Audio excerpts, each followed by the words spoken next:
How's everyone doing? What did you guys think of episode 1? Give it up. My name is Nick Vial. I'll be moderating this evening. And we'll get to meet these lovely stars in just a moment. Oh, but seriously, what did we think of episode 1? Greatest reality TV show you ever saw?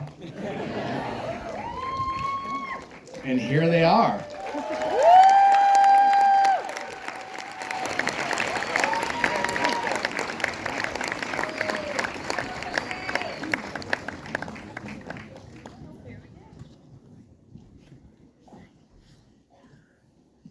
All right, well, just want to introduce everybody here. Starting closest to me, we have Jeff Jenkins, executive producer. Also an executive producer, Lisa Filippelli. I think this goes without saying, but we have Taylor Frankie Paul.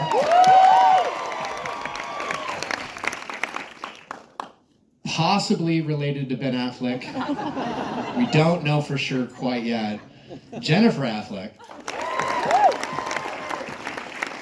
Michaela Matthews. Macy Neely. Jesse Nadikari. Layla Taylor. Our newest member of Momtok, Miranda McCorder. Whitney Levitt. And last but certainly not least, Demi Ingeman. Jeff, I want to start with you. You have been a pioneer in the reality TV space, producing some of the most iconic reality TV shows with some of the most iconic reality TV characters. I wonder, what was it about this world that drew you to these women to make it a reality TV show? Well, thank you for that compliment. My producing partner, Russell J., went out. He was the first person from our company to go out and meet the ladies and shoot some video with them and shoot some interviews with them. To me, the marker of success is how much are the on-camera talent willing to share. You know, when we started working with Kim Kardashian, she shared 98% of her life on camera, and it leads to success. So I was really impressed by every single one of these ladies because day one, they were sharing it all. Especially you, Taylor. You're brave, and it's not easy to share. And it's a underrated skill. And thank you for sharing. Thank you. Thanks a lot. Lisa, you actually, I don't know if people know this, but you started working with these women before it was even The Secret Lives of Mormon Wives, when it was just Momtok. Can you tell us a little bit about that story, and what was it like when you first met these women?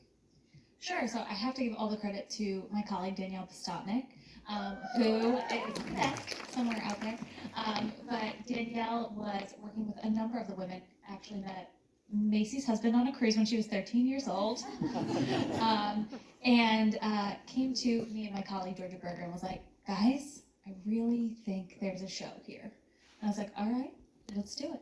And that's really what it came down to. And I think we talk a lot about how can you tell a story that's bigger than social media, and the behind the scenes was so much bigger than what they were showing online. So we knew there was something there, and that's what led us to Russell J. and Jeff, and it's just been really great ever since. And yeah, it really comes down to how much they're willing to share. I think it really is about, there's so much offline that happens that's so wild and unbelievable and human and real, and that is what has been the magic making part of it. I want to echo what Jeff said. I've covered reality TV for the better part of a decade. I've been on reality TV. I've seen a lot of it. I really think this is one of the best reality TV shows out there ever made. And I also think, give it up, please. And the reason I think that is to what Jeff said. I think as fans we watch this stuff and take it for granted how difficult it is to be so vulnerable, to show every part of your life, your relationships, your traumas, your fears. And Taylor, I wanted to start with you. Like, how are you able to show up every day and truly pour your heart out and for the world to judge, which they obviously do, and come back seemingly stronger than ever? Well, what I will say is today's the first day I did miss some interviews because it was catching up to me, but yeah, it is hard to go through these things and open up. So yes, with that being said by Jeff, I am open, but you do pay a price for it, and it's really hard mentally and emotionally, and I'm sure a lot of these women understand it at this point now. But every hard experience I experience, sometimes I'm sitting there freaking out because it's like, oh my gosh, like now I either have to share this now or I'm misunderstood for like doing certain actions that don't make sense, right? So you have to be okay with being misunderstood. Take the heat of certain decisions that aren't making sense to anybody, like why are you doing this, and take it head on. And it's really, really hard and can put you in a dark place, but if you're able to be misunderstood until it's time to release those, but also protecting those around you, because things that happen aren't always just involving me. If I put this to the world of what I'm going through, it's also going to majorly affect some of these people. So I'm always kind of battling that, and puts you in this really awful position. Starting season 1 with Miranda can relate with that with me, of like telling my story without, throwing her completely under the bus. And ever since then, everyone involved in my life, if you're coming in, be prepared for it to be, out to the world. And so, yeah, it comes with a lot. But thank you so much for supporting me throughout this, having faith, and for all those out there that support me, and all these women that look at me like I'm crazy most days and don't understand. There's a lot that goes on too that I don't share, and there's a time and place for it that will come out. So thank you guys.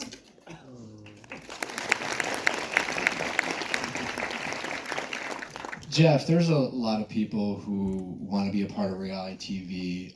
I didn't know this until recently, but I think Momtok is a very broad community that has a lot of women who desire to be a part of this cast. When you're casting shows like this, given sometimes the potential self-editing or polishing that can occur with casting, how do you go about casting the right group of women? It's a very good question, and I think I've been doing this work since 1998. So I've worked with hundreds of cast members. So I think my meter, my detector of who really does want to share, who's enthusiastic about sharing, who can't help but share, that's a big part of it. Also, I think what's really unique about these ladies, and again, I think they're so brave. People ask me every day, why this particular group? Why is this particular group connecting with the subscribers on Hulu? And I think it's because there is a national conversation that has now been boiled to a fever pitch of the debate between what are men's roles in America, what are women's roles in America, and what is the function of faith in America. The Pope who just passed away, the Catholic Pope, he was the first Pope in 2,000 years to speak nicely about gay people. So change is slow. You guys are bringing this conversation that everyone's having in their living room, in their car, you're bringing it to all of these subscribers, and it's giving people a focus and a touchstone to talk about it themselves. Did you see what happened to Michaela and Jace? Did you see what happened to Jen and Zach? You guys are allowing the conversation to be had, and I'm so impressed by all of you. It's a zeitgeist moment for change, and you all are on the forefront of it. You really are. It's a service that you're doing to the viewers and to all of us. That's how I see it. That was a long answer. It's a great answer. As someone who's raised in a very devout Catholic household, I'm certainly aware of the shame that can be brought from religion. Macy, you are probably one of the more devout people in this group. I'd love to hear, when you decided to join this cast, what fears, if any, did you have, given your faith in your religion, about joining it? And after Macy, I'd love to open it up to the rest of the women as well. Yeah, I mean, I guess when we first started this show, we had no idea the word Mormon was even going to be used in the title. So I think I wasn't worried about it at first until we found out the title, and I was like, oh crap, like this is not going to be good. I think I was a little worried about the community and stuff, because we're not trying to be a mouthpiece for the church. However, we are I don't want to say leading by example, because we're not always the best examples, but I'm just saying we want to be relatable, because Mormon it's not one size fits all, and I say this all the time, you don't have to be perfect to be Mormon. And so I think that's why I love our shows, because it sheds light on the fact that we're not perfect, and we're never going to claim to be. We're not claiming to be mouthpieces for the church either, but we want people to know that they can, do whatever they want, so be Mormon if they want, Anyone else in the cast who here, if anyone, had some serious fears giving their faith in religion and how the community might feel about their opinions of the show? Yeah, I definitely had a whole lot of fears going into season 1, and I definitely tried my best to be as vulnerable as possible, but obviously season 1 ended in a way that I did not expect, and I kind of went in trying to be an advocate for a lot of members, and I put a lot of pressure on myself. Obviously, that perfection wasn't shown. In fact, mainly all of the imperfections of my life, my marriage, was shown, but I also feel like I've learned so much through it, and because of it, I feel like I've been able to expose a lot of what the relationships look like within the Mormon culture, the patriarchy and whatnot. And I hope that through my journey that and sharing that people within the Mormon culture can reflect on that and learn. And if they relate to what's been shown, that they can take something from it. And it's scary. It's scary exposing your life. It's scary showing the imperfections. But I would rather do the scary thing. I would rather be the one fighting in the arena and doing the hard thing than being in the audience and laughing and commenting and judging. And that's what us ladies do. So. Bravo. Miranda, the newest member of this group, how did it feel to join this cast in season 2, knowing it could be very intimidating to join an ensemble cast that has a season under their belt? Yeah, I think that I went into it with pretty low expectations in hopes that maybe it would turn out, even better than I planned for. And I think that is what happened. That doesn't mean that I didn't have bumps along the way and nerves and that it wasn't difficult. It was definitely very hard, but I'm very grateful for it. In some weird twisted way, I wouldn't change the past or the swinging thing, and hitting it head on and really addressing it has allowed me to close that chapter once and for all. It was obviously, the whole thing has been a long time coming, and I had addressed so many things from my past, and I had shifted my perspective on religion, and I had gotten divorced, and I feel like addressing the whole swinging scandal and just putting it to rest was a piece of the puzzle that needed to happen in order for me to fully move on and move forward And so it was definitely intimidating, definitely scary, but I'm glad I did, and I'm here now. And it was, it was difficult, but I'm very grateful for it. Well, we're very happy to have you. Thank you. Lisa, people before you guys have tried to make content creators work on TV with very little success. What have you guys done differently that has made this show the national and even worldwide phenomenon that it is?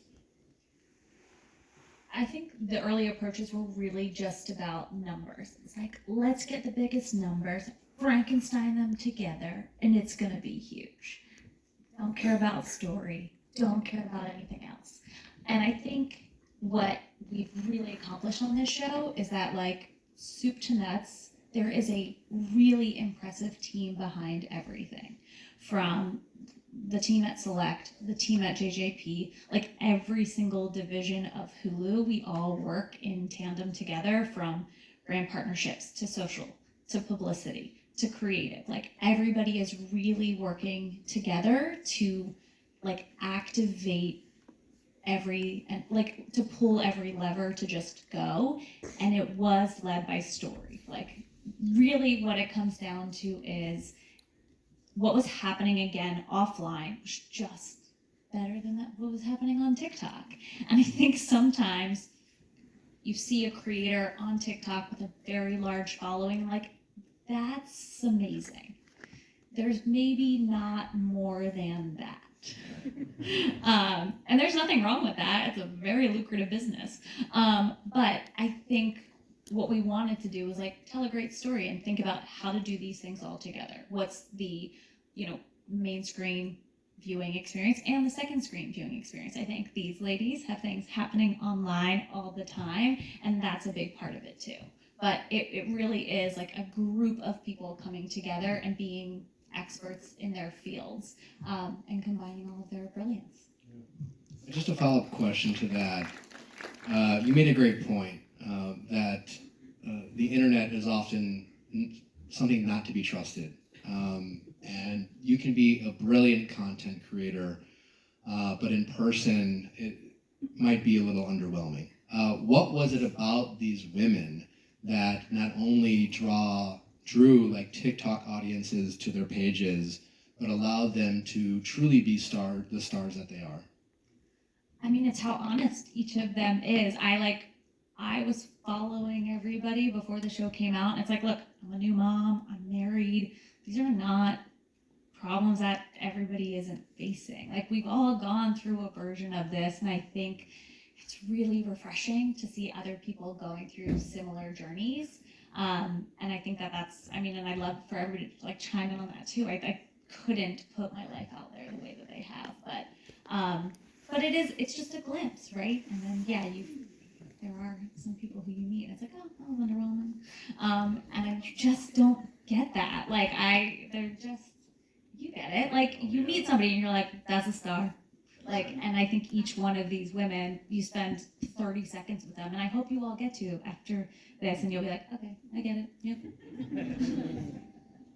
Whitney, I wanted to ask, obviously the show touches on some very personal things, very intimate things, and I do want to open up this question up to the rest of the cast, but how do you, work with Connor, your husband, to discuss, like, what topics are on the table or off the table, so that you're still protecting your relationship while still being able to do your job? That's a really great question. I think that what's made our relationship really healthy and strong is you should have those conversations. Because as much as I'd love to say I'm vulnerable enough to share 100% of my life, I'm not there. Maybe 90%. I'm not a Kim Kardashian yet. And I'm not 90% yet. Pretty good. That is pretty good.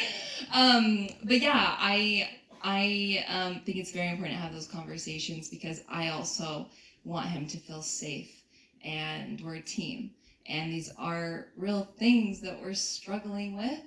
And I want him to feel safe and comfortable to share this to the world, because everyone's going to have an opinion, and we just need to accept that. And I'm grateful to have had those conversations. And yeah. I think we all had that conversation. Do you remember all going into filming and we were like, make sure you're talking to your husband about like the boundaries, but I think a lot of us crossed it anyways because we forgot the cameras are there and you're just getting caught up and being so vulnerable and sharing so much that you're like, oops, sorry. I guess it's out there now. That's a great point. I mean, I know all too well how easy it is to forget you're being filmed. I'm assuming the rest of you women had a similar experience, or were you surprised just how easy it was to forget that you were mic'd up, that there were cameras surrounding you? It helps that we're such good friends, most of us at least, and we have watch season 2. But I feel like we have such a comfortable relationship, and we just get together and we have fun, and it's silly and it's goofy, and people relate to that because it's real life, but it definitely makes us forget that they're there. Jeff, I would love to hear what you thought. What was it like when you started filming season 1 compared to filming season 2? And specifically, I'm curious, did you go into season 2 with any concerns, knowing that, you know, once you work with a group of reality TV stars for the first time, when they're green and raw, they almost like deer in headlights, you can kind of, you know, if you want to, I suppose, take advantage of that ignorance. But after a season under their belt, sometimes there's some self-editing, self-producing, they're a little more self-conscious. Did you feel that with these women? And as a producer, how do you go about making sure that doesn't happen? That's such a wise question. It's a really wise question. I have to say, Andrea Metz and Melissa Bidwell they are the showrunners. They are in the trenches with these amazing ladies, and they're amazing partners and baby daddies and husbands. And they work with these ladies to bring the stories forward. I would say, you're absolutely right. A season 1 is, for a producer, is like the honeymoon stage because it's your first time going through it and everything's kind of flows. And when you watch your first season, it's like, holy crap. And so you're, as a cast member, wiser when you come back to season 2. That's okay. If you're wiser. In fact, in some ways that's good, because you can, you know, do your job more effectively. I think if you've got a great showrunner, you kind of get into a groove. And by the way, we respect boundaries. If someone tells me, you know, I remember Kourtney Kardashian was like, I don't want to do stories about Mason that are about my child. I was like, no sweat, no problem. I think the bigger danger that I've experienced is when you do a season and it is received well by the public and the cast then, God bless them, unknowingly, it's really heady, it's really exciting. All of a sudden, it's like, I am Taylor Swift and I must have XYZ. That, I always tell cast members, don't believe your own hype, your own press, because it can all go away in a heartbeat. God bless them, I did a show called Bling Empire for another streamer, and it was a first season hit. And the second season, God bless them, they thought they were up for an Academy Award nomination. And you don't see that show anymore. So what I'm really and truly impressed with by these ladies, they know now how hard this gig is. They, just like Taylor said, there's rewards and there are definitely prices to pay. And they know it. And they're still continuing to share. And so far, nobody has lost their sense of self and their place in the world. So I encourage you guys to remain that way. Don't believe positive press and don't believe negative press. Do you. Do you. That's great advice. Reading the comments just handcuffs you creatively, I've learned. To me, you all live in, a relatively small community. It's not like New York and LA, cities that are full of celebrities where, the other people living in those places, they kind of get used to it, but Utah's, kind of like a very American type of city. What has been your craziest interaction with fans, and have you gotten comfortable with your stardom?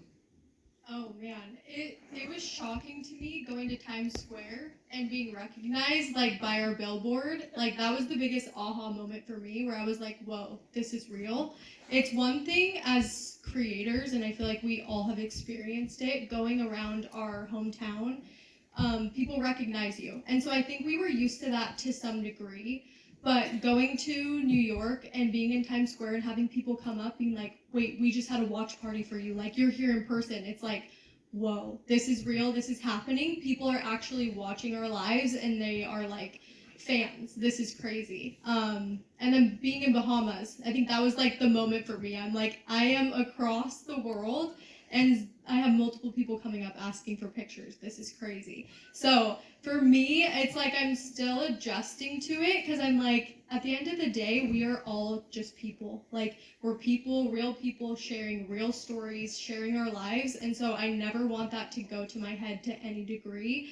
And I always want to remain humble in that way. But then there's, of course, those moments where you're wait, Scott Disick, about our show? You're joking about potentially becoming Mormon? What is happening?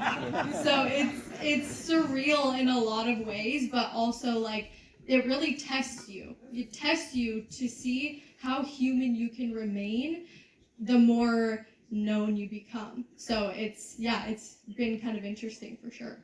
I'd love to open that question to the rest of the women. Have any of you have some crazy kind of I can't believe that happened interaction, whether it's with a fan or another, maybe a celebrity who slid into your DMs, who told you were a fan?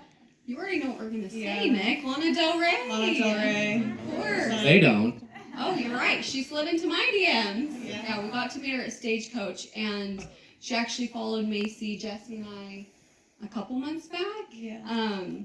And so I saw that she was at Stagecoach, and I was like, oh, we can't wait to watch you. We're going to your set. And she was like, I was just about to message you. And I was like, oh, it's casual. Okay. Hey. So yeah, she got us backstage, and we got to meet her. And there was a video of her fangirling over us. And I remember in the video, I'm like, what are you freaking out about? We're all freaking out. Do you know who you are? And she was telling us that she was watching on her honeymoon. And we're like, oh my gosh, what is life? Crazy. We met her husband, who's amazing, the alligator guy. They invited us to a swamp boat tour in New Orleans. And I was like, I walked away, I think the CEO of Apple was there. And I was like, what is my life? What is happening? It was, I'm still recovering to this day. So she's just as awesome as we. Oh, she's incredible. 1000%. She's beautiful. And everyone said we look like sisters in the picture. So I'm like, Period. I'll take it, please. Really Bobby Brown. Yeah. Call her daddy. Yeah. Bobby Brown. We love Call Her Daddy. And the Biophiles. Biophiles first. Sorry, Nick. Okay. Sorry, Nick. We love We calling. love Biophiles too. Obviously, this show brings up religion a lot, and again, you women give it your all. Has this show opened any of your women's eyes in a way that it's challenged your religion in a way that's either been difficult or a relief? Absolutely. I mean, as you can see, Garment Queen is not wearing her garments today. But I realized, after the show, it's not about looking perfect, which I do feel like there's a huge pressure being LDS to look perfect, to be perfect, to show up to church, looking perfect. And yeah, I feel like after the show, since that kind of was just that expectation was gone, I feel like I've been able to show up as my full authentic self and focus on what actually matters, which is being a better version of myself, being kind, caring about one another, and just progressing as a person. And that looks different for everyone, but I feel like that's got to be the focus and not just the image. And I hope I can be a representation of that. Yeah, I was gonna say, I think the hardest part, at least for me, I know some of the other girls, is when the trailer dropped in the summer before the show came out. We had a full month of criticism where we were getting crapped on, basically, by the Mormons. Yeah, just from the name of the show, and most people didn't even watch it based on the trailer or the name of the show. And so I think for me, being like, I am an active member, and I'm seeing my own community like attack us and say, you're not Mormon, you don't look like Mormons, and things like that, it definitely pissed me off. And then over time, I was like, I really don't care what people think of me, and I know that like we're all on our individual journeys, and I'm excited that the show reflected that, because I think a lot of people who did judge, once they watched it, they were like, oh, okay, it's not just like about like this these Mormons who are swinging, I guess. Oh, we love the Mormon community, actually. Also, let's be honest, they watched it. 100%. Do you not? And I see them in the hallways of church, and they're like, I love this show. Like, they're like, yeah, they like whisper, because they're like, it's a secret. Well, it just brings up a question I didn't think of before, but do you women feel, whether it's kind of like in secret, but do you feel like you've empowered other women and other wives and other mothers in your community by them being fans of watching you women? 100%. I think we all get DMs like daily about stuff like that. I mean, my mom is actually like kind of higher up in church, which is so funny because we're definitely not the perfect Mormons. But she was telling me the other day that this lady came to church and she's like, is this the church about the Mormon wives? And like she came to one of the LDS church buildings. And then long story short, now she's a member of the church. So I'm like, I think it's positively impacting, especially for the church. I'm like, they should be thanking us. This is a great market. Great PR. Jeff and Lisa, as producers of the show, you know, I'm assuming you hope that the show goes on as long as I hope it goes on. Trust is very important in any relationship. And we hear all these stories from reality TV contestants about these evil producers and things like that. How do you guys maintain your relationships with these women and maintain that trust, knowing that you are often talking about very personal and sensitive issues? I would say for our team, we sort of divide and conquer. So each of us sort of has a lane where members of my team are supporting the girls directly and specifically, and then members of my team support the show so we can have, pardon the pun, church and state. And I think too, it's working really closely with the team at JJP, the team at HULU, Andrea Metz, again, genius mother, who has been so great in helping us understand. My best friend Julie Hunt, who is legal at JJP, who I talk to all day, every day. We have a lot of conversations, and it's really about, okay, we gotta find the line, we gotta figure out where it is, and like try to be good people around it. It's hard, and I don't know how you guys do what you do, but it makes good TV. But I think it's really just a community. It's like a constant conversation. It changes sometimes by the hour too, I would say. What do you think? I think that my guiding light at our company is that our cast members are our heroes. They're our heroes. And we want the viewer to fall in love with them and remain in love with them. They may make mistakes. It may take a while, as Taylor said, for the tide to turn and the mistake be rectified. But they're our heroes, and that's our guiding light. That, Russell, Andrea, and Melissa, we've worked together for 25 years. They know that's our core DNA. These are our heroes. So we're never looking to throw someone under the bus for entertainment value. We're actually, believe it or not, very, very protective. And we tell the truth, but we tell it hopefully so that you understand. If Jessie makes a mistake, you understand why. And you don't condemn her. You actually, I see, I'd probably do the same thing. Okay. We take a lot of care in presenting these stories in that way. And so, again, our cast members are our heroes until it goes so, it doesn't happen very often, but sometimes, somebody goes so far off the rails, okay, you're on your own. I can't reel this back in for you. That rarely happens. Does that answer your question? Thank you.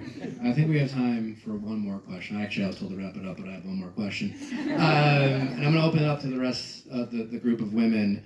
I have found in my marriage that it's actually the challenging times and the adversity that gives us an opportunity to come together and be more connected as a couple. Obviously, you women face a ton of challenges.